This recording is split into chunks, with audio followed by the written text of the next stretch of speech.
Bien,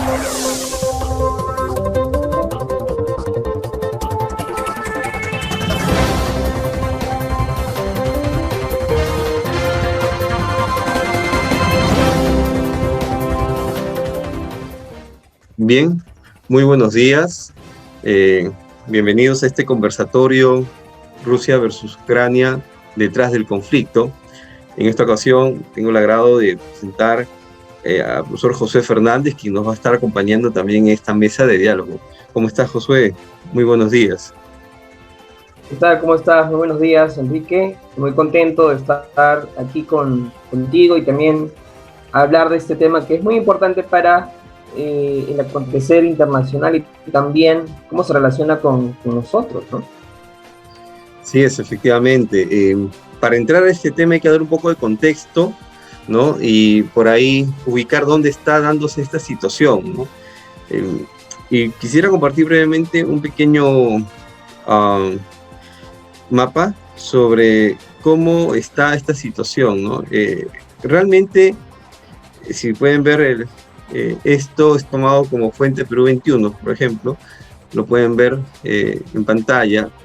Todo esto es Ucrania, lo que está de amarillo. Ucrania se encuentra en Europa, pero se encuentra al este de Europa, ¿de acuerdo? Esta zona que está señalando el cursor vendría a ser Rusia realmente, ¿no? Rusia. Acá está Bielorrusia y acá hacia el oeste de Ucrania está Polonia. Entonces podemos ubicarnos que está en el este de Europa, este conflicto. Y este conflicto, dando el contexto histórico del caso, se desarrolla bajo una acción militar de Rusia, ¿no? Rusia reconoce a una zona llamada el Donbass separatista, que quieren autonomía, que está al este de Ucrania, y este grupo, ¿no?, es reconocido por Rusia, la Rusia del presidente Vladimir Putin, y al ser reconocido, esto significa que piden ayuda, y pueden pedir ayuda militar, y al pedir ayuda militar, Rusia invade el territorio de Ucrania, ¿no?, con esta causa belis, ¿no?, que es, ¿saben qué? Nosotros estamos queriendo ser independientes, ahora ya nos reconocieron como repúblicas de parte de Rusia, ¿no?, y necesitamos que nos ayuden porque Ucrania está en un conflicto contra nosotros militar y está atentando contra, pues, nuestras poblaciones, y Rusia entra a ayudar, y de tal manera que Rusia hace esto pues en razón de que no se ha cumplido a cabalidad, en su totalidad, los tratados de Minsk, que es una ciudad, pues, ciudad capital de Bielorrusia, donde este conflicto ya se había dado desde 2010, 2014, conflictos en la misma Ucrania, con estos grupos prorrusos, separatistas, con lengua rusa, ¿no? Y la mayoría, pues, de la población ucraniana no reconocía estas autonomías o este ánimo de independencia. Entonces, cuando se dio el alto al fuego, ¿no?, en este conflicto, uno de los acuerdos era que se iba a respetar las autonomías y que Ucrania no iba a ingresar a un organismo militar europeo, llámese la OTAN, ¿no? Entonces, al no cumplirse estos tratados, estos acuerdos, Rusia empieza a tomar acciones, ¿no?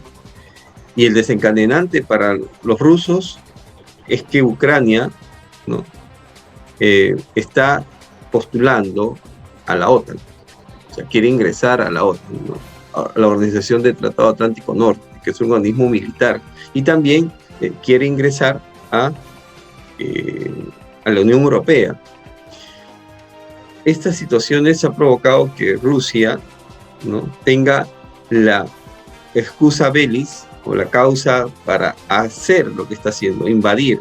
Desde el punto de vista de Rusia, Ucrania es una zona muy sensible porque está al sur, ¿no?, de su territorio, y puede ser una zona, si la OTAN tuviera armamento ahí, pudieran atacar. Entonces, es una zona muy sensible, ¿no? Por lo tanto, Rusia está desatando este conflicto, invadiendo un territorio, bajo esta es una de las razones, ¿no? Mi seguridad, ¿no? De mis fronteras. No puedo permitir que la OTAN esté ahí. ¿No? Al respecto, ¿qué otra situación crees que desencadena este conflicto, Josué? Yo creo que ese conflicto no solamente es de ahora, sino responde a otros contextos más atrás en la historia, tanto en la relación de Ucrania con Rusia, incluso en el contexto de la Guerra Fría. Como bien ha señalado, aquí podemos encontrar estos desacuerdos, incluso en el discurso o los parámetros discursivos de Putin. Él habla de que Ucrania es un país inventado en la ex Unión Soviética por Lenin, y que básicamente es un país que no debió existir, que es parte de Rusia. Ahora, yo creo que esto en el discurso de Rusia, del gobierno ruso, responde al apoyo que quiere dar Rusia de estos países autoproclamados de Luhansk, ¿no? De esta zona del este de Ucrania. Y Rusia, si nos damos cuenta, utiliza un discurso como, por ejemplo, operación militar, ¿no? Utiliza esta palabra invasión. Entonces aquí vemos que en una guerra, pues se utilizan varios discursos de acuerdo a los intereses de cada contraparte. Hay que recordar esta famosa frase, ¿no? En una guerra, en un conflicto, lo primero que muere es la verdad. Y aquí depende la verdad discursiva de cada actor, o en este caso cada país, en este conflicto.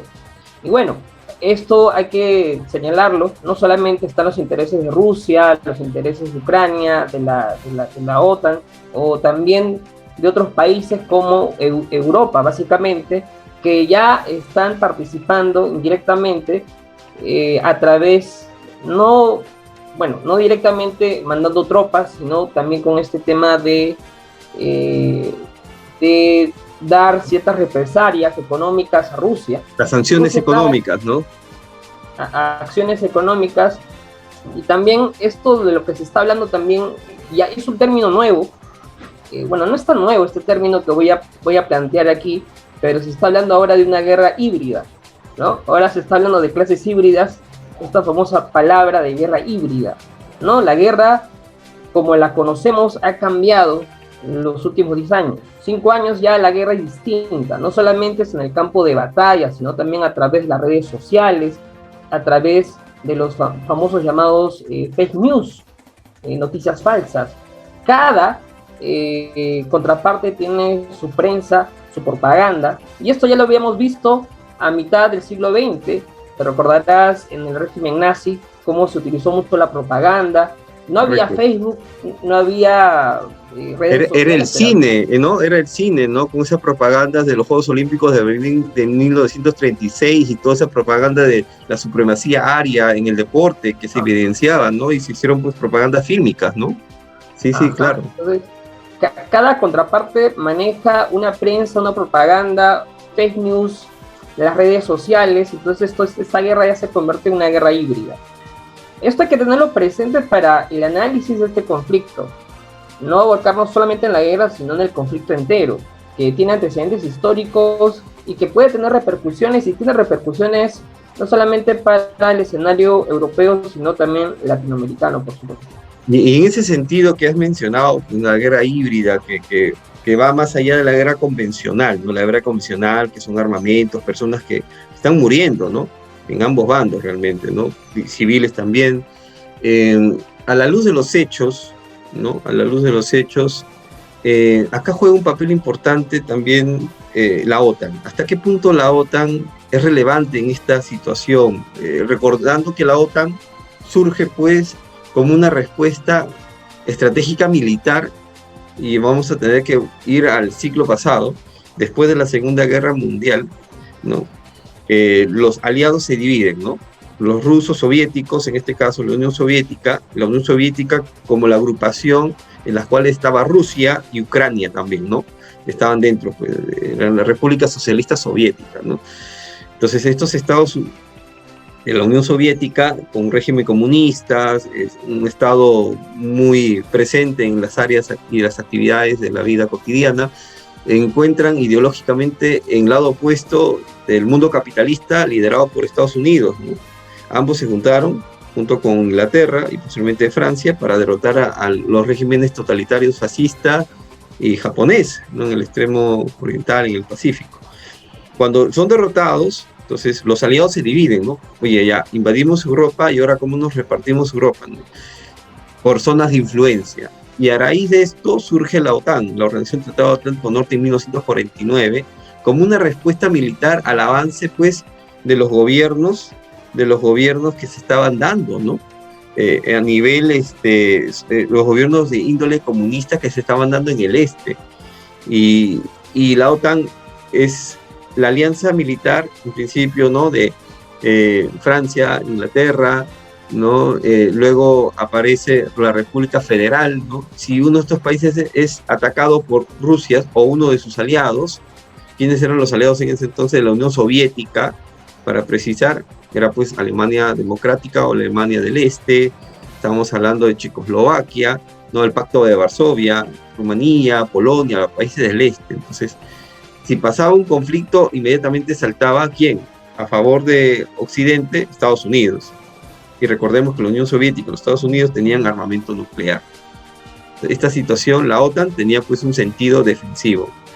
Pero a raíz de 1990, la unificación alemana y la desintegración de la Unión Soviética en el año 1991, han pasado 30 años donde ya no hay pues un peligro de invasión soviética, porque no existe la Unión Soviética, y invasión rusa al oeste, no se ha dado en estos 30 años. Entonces, la pregunta es, ¿hasta qué punto la OTAN juega un papel importante ahora? O sea, ¿tiene relevancia?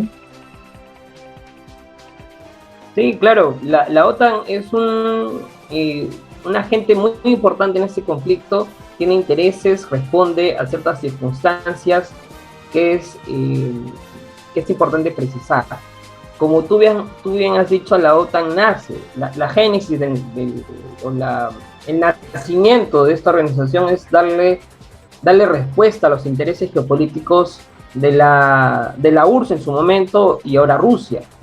OTAN está dirigido por Estados Unidos. Estuvo en cierta crisis la década pasada por el tema de Trump y el tema de quitarle presupuesto a esta organización, pero ahora con Biden ha tenido un giro que busca acercar a Rusia.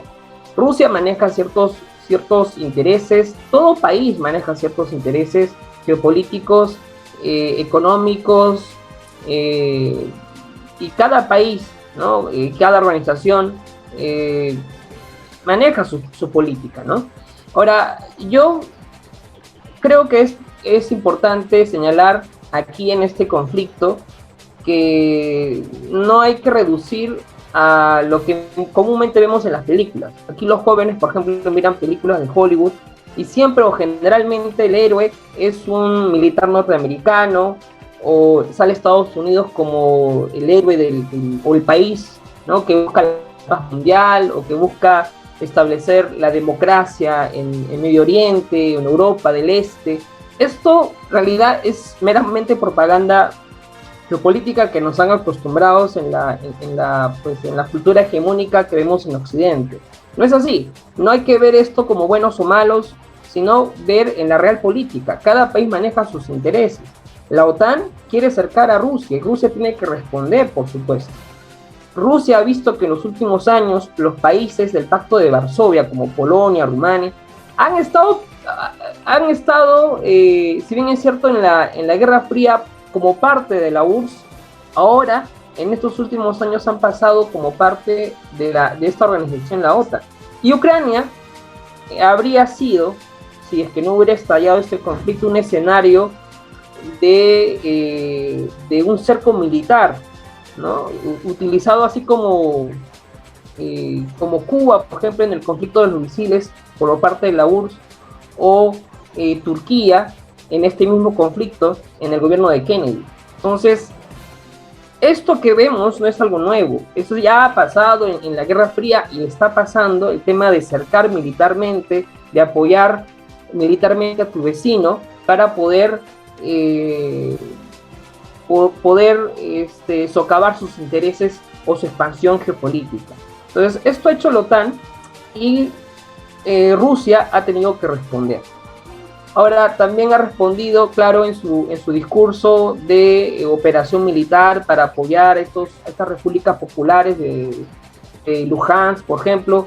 Y algo que me sorprende es que no se habla mucho de los ataques del gobierno ucraniano a estas zonas de Ucrania del Este. No se ha hablado mucho. No se habla mucho, por ejemplo, no se habla de invasión. Cuando, por ejemplo, Estados Unidos hace operaciones militares en Siria, en Libia, o en el caso de Irak. Ahí no se habla de invasión, ¿no? Se habla de operación militar, se habla de que se busca establecer democracias o destruir tiranías. Pero aquí vemos pues nuevamente el juego discursivo, hegemónico que se maneja en este tipo de conflictos. Hay una situación que ha señalado, ¿no?, que esto no es reciente, sin embargo, estos conflictos que se han desarrollado, ¿no?, este avance de Rusia en sus zonas de influencia, ¿no? Es un poco, entendiendo el contexto ahorita, esto no es una guerra o un conflicto que se ha desarrollado pues de la noche a la mañana, ¿no? Esto es algo que viene ya cocinándose desde la década pasada, ¿no? Y que tiene repercusiones, como lo señalabas al inicio también, económicas, ¿no? Vamos a tocar ese punto, pero antes quisiera cerrar una idea. Uno de los argumentos de Rusia para esta operación militar, como señalas en su discurso, ellos, es el tema, ¿no?, de seguridad. Y lo otro es, ellos se exponen que están haciéndolo para liberar al pueblo ucraniano de un gobierno, ¿no? El presidente Zelensky es acusado por Rusia de ser neonazi, ¿no? Y eso es interesante porque si nosotros entendemos el neonazismo, entendido no como el nazismo alemán con la supremacía de la raza aria, no, sino el neonazismo entendido como la supremacía de una etnia frente a otra, ¿no? Y hay neonazis en Rusia, hay neonazis en Polonia, hay neonazis en Alemania, hay neonazis en Francia, que todo lo que es extranjero fuera es el enemigo, ¿no? Y el régimen de Putin establece que son los neonazis de Zelensky que están tomando el poder y han pues tomado el poder y no lo quieren soltar y están haciendo esa propaganda y está dividiendo al pueblo, ¿no? Recordando que ucranianos y rusos son étnicamente eslavos, ¿no? O sea, son la misma configuración étnico-racial, ¿no? Si bien es cierto, hablan un idioma diferente, pero es tan diferente como hablar español con italiano, se parecen bastante incluso, ¿no? Son lenguas eslavas, ¿no? Técnicamente son eslavos. Entonces, una de las razones que esgrime este régimen ruso es que hay un régimen neonazi que está pues violentando a esta minoría del Donbass, del este de Europa, del este de Ucrania, que tiene pues con bastante población rusa, ¿no? Hacen mucha la comparación, que es el mismo argumento que utilizaba Hitler, por ejemplo, para las minorías del Sudetes en Checoslovaquia, ¿no?, que se tuvo que invadir para recuperar y protegernos. Sin embargo, ese punto ideológico, esa carga ideológica, ¿no?, una guerra lo tiene. Entonces, en este conflicto también estamos evidenciando la cuestión ideológica, ¿no?, de que, bueno, nosotros lo hacemos por estas razones y nosotros y el gobierno ucraniano, ¿no?, lo estamos haciendo para defender nuestra libertad, ¿no?, nuestra libertad que ha sido subyugada por ciclos de tiranía, ¿no? Entonces, esta situación genera este conflicto y en los hechos hay sanciones también, ¿no? Lamentamos, creo yo, todo el mundo lamenta las pérdidas humanas que están habiendo, ¿no?, definitivamente, pero hay sanciones económicas que se están dando, ¿no? La Unión Europea, como organismo político, ha sancionado, ¿no?, juntamente con Estados Unidos. Justo el día de ayer el presidente Biden declaraba de que Rusia va a sufrir por esto, ¿no? van a haber sanciones que nunca se han visto, pero también ante el Congreso, en su primera presentación como presidente, él decía, pero no vamos a enviar ni un soldado americano. O sea, ellos no van a enviar tropas.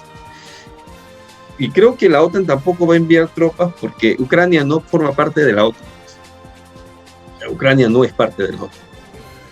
Entonces, la pregunta aquí que surge también es, en medio de estos conflictos, hay una situación económica. Las sanciones económicas van a afectar mucho a Europa también, porque una de las sanciones es no comprarle el gas licuado, ¿no?, a Rusia, que es el principal proveedor, por ejemplo, de un país como Alemania, ¿no? El 30% de su energía viene de este hidrocarburo que proviene de Rusia. Y si no le van a comprar, se van a afectar la población europea de estos países, ¿no? Porque ahí, a diferencia del clima tropical que tenemos en Lima, por ejemplo, subtropical árido, ellos necesitan energía para calentar sus hogares, y el gas proporciona esto. Esta medida está afectando a la población europea también, ¿no? Y es un tema económico también, creo, ¿no? Esto aborda un tema económico.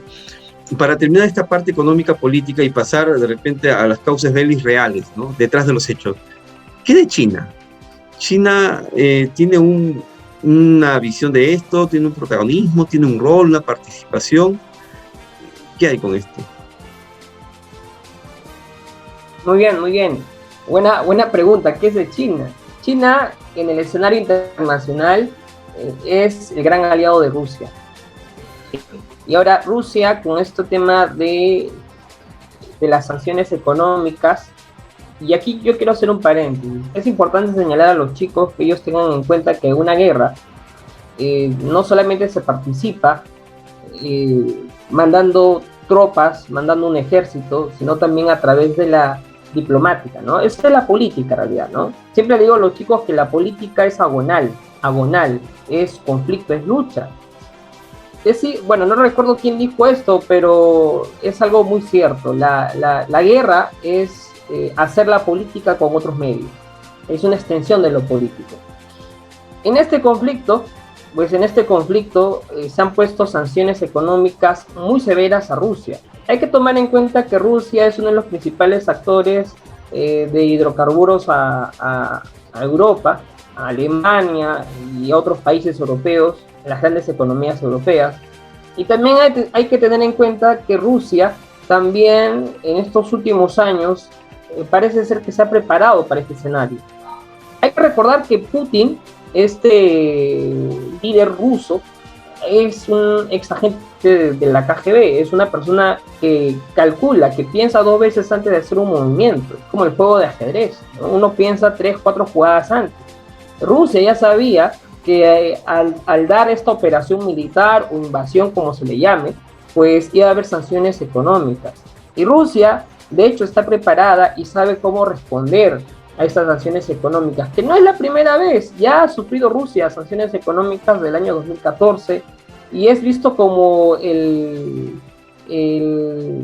como el apartado, ¿no? Estados Unidos nunca reconoció a Rusia como uno de sus aliados cuando Rusia pasó por este tránsito de un sistema comunista a un sistema capitalista. Siempre fue por así llamarlo, pues el menospreciado. Entonces, en la geopolítica internacional, Rusia tuvo un gran aliado en Asia, ¿no?, que es China. Y este mercado internacional grande de China, pues es un gran factor que le va a ayudar a Rusia a enfrentar estas sanciones económicas. Ahora, China también maneja sus propios intereses, y a pesar de que han tenido ciertos contextos de sistemas políticos, tú recordarás en el contexto internacional, en el siglo XX, ambas naciones tomaron un sistema comunista, ¿no?, socialista comunista.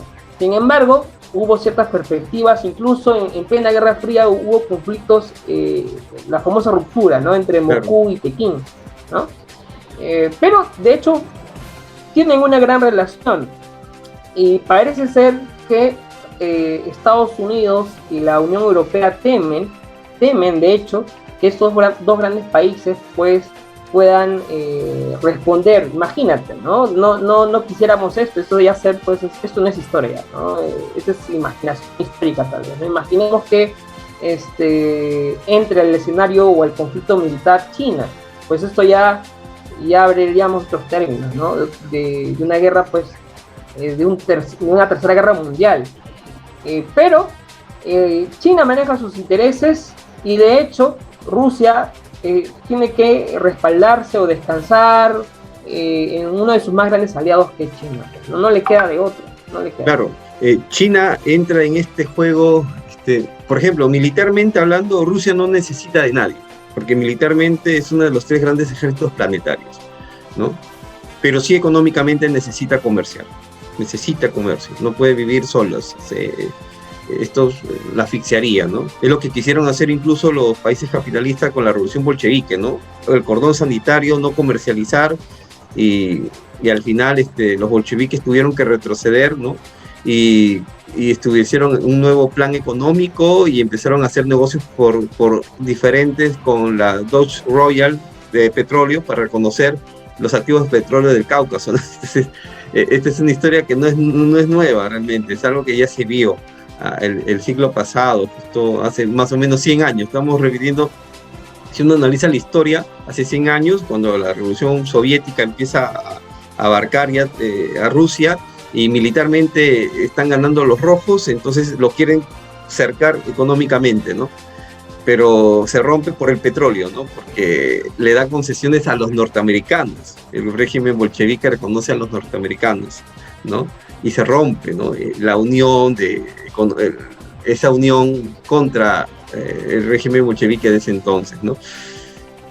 El tema acá, creo que el rol de China, recordemos que China, Rusia, Francia, Inglaterra y Estados Unidos son los miembros del Consejo de Seguridad de las Naciones Unidas, el Consejo Permanente. Estos 5 tienen capacidad de voz, voto y veto. Por eso la ONU no ha intervenido en este conflicto, como sí lo hacen en otros conflictos en África, ¿no? Incluso en Medio Oriente, porque Rusia veta. Al vetar, cualquier decisión de las Naciones Unidas no puede ejecutarse. Rusia ha vetado cualquier tipo de intervención porque lo considera y lo presenta como un tema de su interés local, regional, ¿no? Y China se abstuvo, no vetó, tampoco aprobó, se abstuvo. Si la situación sigue así económicamente hablando, creo que el tema acá es que van a empujar a Rusia a China, ¿no? Y China tiene potencial económico y Rusia tiene las materias primas, ¿no? Entonces, si no abre el mercado a Europa de su gas, va a tener que sacarlo a China, ¿no? Ahora, que se forme un bloque continental euroasiático entre Rusia y China, sería pues nuevamente ya no el unilateralismo después de la caída del muro de Berlín, ¿no? O sea, Estados Unidos a la cabeza hegemónicamente, sino habrían pues ya 2 bloques realmente, ¿no? El bloque atlántico, Europa y Estados Unidos por un lado, y el bloque euroasiático, ¿no? Que es Rusia y China, ¿no? Ahora, si por ahí coquetean con India, pues ya imagínate, tienen más de la mitad de la población mundial, ¿no? Y hay un tema acá, ¿no? Eso se formaría un nuevo multilateralismo, donde ya no solamente hay uno, sino ya entran bloques, ¿no? Y yo creo que China está esperando que pase, y a China le conviene el tiempo, que esto se pueda prolongar hasta incluso un poco más. Cada vez que se haga más económicamente desesperada la situación a Rusia, Rusia va a ir a China, ¿no? Se va a entregar en sus brazos. Y otra cosa para terminar esta parte y entrar un poco a la conclusión de esto, China tampoco apoya directamente a Rusia porque reconoce minorías. Ha reconocido una minoría en Ucrania, ¿no? Regímenes autónomos, ¿no? Porque China también tiene estos problemas, ¿no? China, en la parte más oeste de China, está la zona de los uigures, que son turcos realmente, ¿no? Etnia turca, pero están asimilados a China desde el régimen de Mao. Entonces, pero hay más de millones de personas que están literalmente encapsuladas en este territorio y no pueden salir sin permiso. Si no están a favor del gobierno y el régimen, los mandan a centros de reeducación que son prácticamente campos de concentración modernos, ¿no? Entonces, y esta situación no se permite a la prensa de manera formal ingresar. Entonces, ahí hay un tema de derechos humanos también. Por eso China no apoya mucho a los movimientos de autonomía, ¿no? Ellos también tienen el tema con Hong Kong y con Taiwán, ¿no? Entonces también tienen sus temas por ahí, ¿no? De repente, para ir redondeando esta idea, la pregunta que acá surgiría, porque hemos hablado sobre hechos realmente hasta ahora, ¿no? Hemos hablado sobre hechos. Sin embargo, ¿realmente a quién beneficia este conflicto? ¿No? ¿A quién beneficia este conflicto? ¿Quién está detrás de todo esto, no? Porque desatar una guerra, un conflicto ahora, ¿a quién realmente beneficia esto? ¿Qué crees, Josué?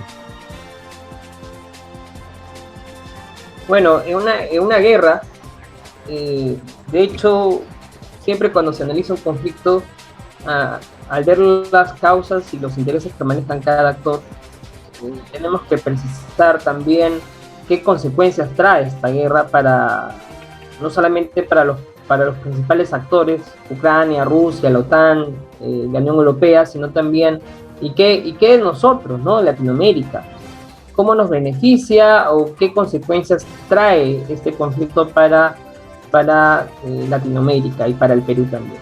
Recordemos, por ejemplo, que en el escenario de la Guerra Fría, para hablar de un tema de historia que los chicos conocen, ¿no? Por ejemplo, en la Guerra de Corea, ¿no? De Corea del Sur con Corea del Norte, esto benefició mucho, por ejemplo, en los años 50 al gobierno de Odría, ¿no? Tú recordarás que en este gobierno se hacen muchas obras públicas porque cuando hay una guerra, los países pues manejan una economía de guerra. ¿Qué es una economía de guerra? Pues básicamente todos los ingresos lo llevan para el tema de los armamentos, de equipar a los soldados, de los suministros y todo esto que lleva esto de la economía de guerra. Y para esto, pues, los países cuidan sus reservas y hacen compras de armamentos y compra también de ciertas cuestiones que van a utilizar en la guerra. Y Perú y Latinoamérica, la mayoría de economías latinoamericanas son países que no desarrollan una industria militar fuerte, sin embargo desarrollan lo que es la exportación de materias primas, ¿no? Básicamente el cobre, los metales. Entonces esto podría beneficiar a países que sostienen sus economías en la exportación de minerales. El caso de Perú es beneficioso, como lo fue también el conflicto de Corea en la época de Odría. Ahora, también hay que hablar de otro aspecto. En esta guerra, si hubiéramos estado en el contexto de la Guerra Fría, todos los países latinoamericanos, excepto Cuba, ¿no? Hubieran apoyado a Estados Unidos en la OTAN. Pero esto no ha sido la realidad hoy en día. No todos los países, si bien es cierto, han rechazado el tema de las operaciones militares, la invasión rusa, no todos los países han estado del lado de Estados Unidos, como hubiera esperado Estados Unidos años anteriores. Hay ya tendencias en Latinoamérica de pertenecer o de fijar ser neutrales o de aprovechar el contexto económico político para el bien de sus economías. Y yo creo que en este caso el gobierno peruano debe ser muy cauto. Bueno, ya pedir esto es mucho, ¿no? Pero creo que la Cancillería debe ser muy cauto, debe manejar un papel neutral en este conflicto entre Rusia y Norteamérica, buscando siempre los intereses o responder siempre a los intereses peruanos y latinoamericanos. Creo que es cierto lo que señalas, en la medida que estos son pues beneficiarios indirectos, ¿no? Las economías como las nuestras, exportadoras primarias, los commodities como el cobre. Un commodity es un producto que se vende en el extranjero que siempre tiene demanda, pero cuando se genera una situación de guerras y se genera comprar, producir armas, entonces obviamente se necesitan metales como el cobre, ¿no? Entonces ¿Eso va a favorecer en el mediano plazo tal vez sí a nuestra economía? Sí, va a haber. Por ahí me mencionaban, ¿y cómo va a ser el trigo? Porque Ucrania es un productor de trigo, de harina, pero no es un productor que nos vende a nosotros. Nosotros compramos el trigo de Estados Unidos, ¿no? Compramos el maíz amarillo para el pollo y por eso la carne sube, lo compramos de Argentina principalmente y también de Estados Unidos. Compramos también, por ejemplo, la soja argentina, el maíz amarillo de Brasil, ¿no? Entonces, estos países, dependiendo de lo que, si es que nos venden a nosotros como siempre o quieren venderle a los países que necesitan, ya variaría el precio, pero no es algo directo, ¿no? Entonces hay mucha gente que de repente está por ahí especulando, va a subir el pan, no va a pasar eso, ¿no? Eso no creo que pase, al menos en el corto tiempo. Pero algo que sí es necesario a la luz de los hechos precisar y ir cerrando de repente esta conversación es que uno analizando, ¿no? ¿Cuál es el sentido de este conflicto? ¿Por qué entonces la OTAN provoca a Rusia para que invada y se le da sanciones y Estados Unidos empieza a hablar y hay sanciones económicas, China guarda su reserva pero está migrando? ¿Por qué? Porque esto genera un espíritu de incertidumbre. La OTAN, a la cual pertenece, por ejemplo, un país como Alemania, el actual canciller, ¿no? de Alemania, Olaf Scholz, hace un par de días ha aumentado el presupuesto, que por ley lo puede hacer, porque forma parte de la OTAN, y la OTAN dice que hasta el 2.5% del PBI de un país puede gerenciarlo y favorecer su industria militar. El canciller Olaf Scholz ha aumentado en 100.000 millones de euros. 100.000 millones de euros, ¿no? El Parlamento ya está aprobado, entonces ya los militares tienen esa cantidad de dinero ahora para renovar, mejorar sus armamentos convencionales, recordando que Alemania no tiene armamento nuclear, ¿no? Pero son 100.000 millones de euros. Entonces, Alemania produce armas convencionales de primer nivel, pero ¿quién es el país que produce más? ¿O cuáles son las empresas de qué país, para ser más precisos? Porque no son los gobiernos los que producen armas, sino son las industrias. ¿Las industrias de qué país producen las armas de mayor nivel de alcance tecnológico? ¿Cuál es el país a nivel planetario, ¿no? Y este país, ¿no? Que tiene, pues, aviones de quinta, séptima generación, ¿no? Esos son los que desaparecen en el radar, tanques, ¿no? Armamento pesado, es Estados Unidos. Son las industrias de Estados Unidos armamentistas las que se van a beneficiar de estos elevados partidas presupuestarias en armamento. No solamente si Alemania comienza, Francia también lo va a hacer. Italia, España, China. El mundo puede entrar en una situación armamentística, de carrera armamentística. Y por ahí va mi situación y mi posterior, de repente, análisis. Yo creo que los que están ganando con este conflicto, que causa muerte, destrucción, dolor, son estas empresas armamentísticas. Yo creo que han movido sus hilos por ahí, tal vez, para generar los temores, ¿no? El temor a una posible resurgimiento de un imperialismo, ¿no? El temor que me van a atacar, ¿no? O sea, son los países los que van a buscar armarse, ¿no? Armémonos para buscar la paz, ¿no? Y eso beneficia a estas industrias en plena pospandemia, ¿no? O en plena pandemia que está terminando. Entonces, creo que jamás hay conflictos que no evadan su situación económica. La realidad económica siempre, los intereses económicos siempre tienen que ver con las guerras, ¿no? Y creo que por ahí es una de las cosas que jamás debemos dejar de ver. Los medios de comunicación no hablan de esto, hablan de la escena, de la tragedia, que es lamentable, pero no hablan de estas cosas. Y es menester que nosotros, los que leemos un poquito más, podamos comentar esto, ¿no? Oye, pero ¿quién gana realmente? ¿Quién está financiando todo esto?